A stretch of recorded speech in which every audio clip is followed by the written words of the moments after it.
हारून रशीद का एक बेटा था जिसकी उम्र तकरीबन 16 साल की थी। वो बहुत कसरत से जाहिदों और बुजुर्गों की मजलिस में रहा करता था और अक्सर कब्रिस्तान चला जाता, वहां जाकर कहता कि तुम लोग हमसे पहले दुनिया में थे, दुनिया के मालिक थे, लेकिन इस दुनिया ने तुम्हें नजात ना दी, हता कि तुम कब्रों में पहुंच गए। काश मुझे किसी तरह खबर होती कि तुम पर क्या गुजरी है और तुमसे क्या क्या सवाल और जवाब हुए हैं। और अक्सर ये शेर पढ़ा करता, تروعني الجنائر كل يوم ويحزنني بكاء النائحات।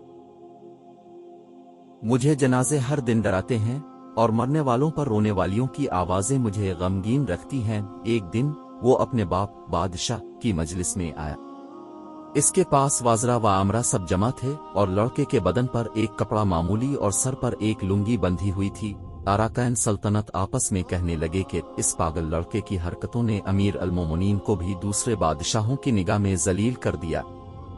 अगर अमीर अल-मोमिनीन इसको तंबी करें तो शायद ये अपनी इस हालत से बाज आ जाए। अमीर अल-मोमिनीन ने ये बात सुनकर इससे कहा कि बेटा, तूने मुझे लोगों की निगाह में जलील कर रखा है। उसने ये बातें सुनकर बाप को तो कोई जवाब नहीं दिया, लेकिन एक परिंद वहां बैठा था, उसको कहा कि इस जात का वास्ता जिसने मुझे पैदा किया तो मेरे हाथ पर आकर बैठ जा। वो परिंद वहां से उड़कर उसके हाथ पर आकर बैठ गया।